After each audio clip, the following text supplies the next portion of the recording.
Good morning, everybody. This week I'm talking about prenuptial agreements, very briefly. Prenups, as they're known. Most of us will have heard of prenups, mostly probably from American TV shows.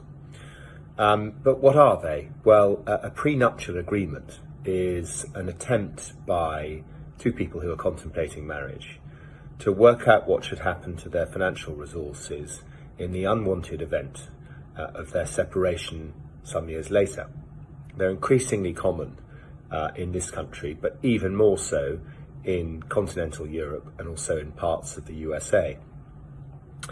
So, do they work is the first question. Well, it depends.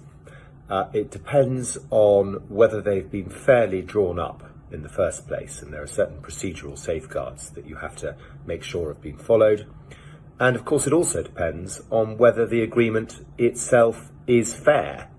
And that is a matter to be looked at the point of separation. So if it's not fair at the point of separation, then the prenuptial agreement won't be upheld.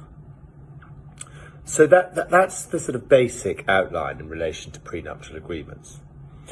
Are they a good idea then?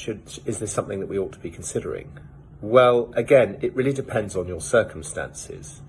If you've got lots of property which you've brought with you on one side into a marriage and you wish to protect it, perhaps you've already had an inheritance from a parent or a relative, then prenups can be very useful.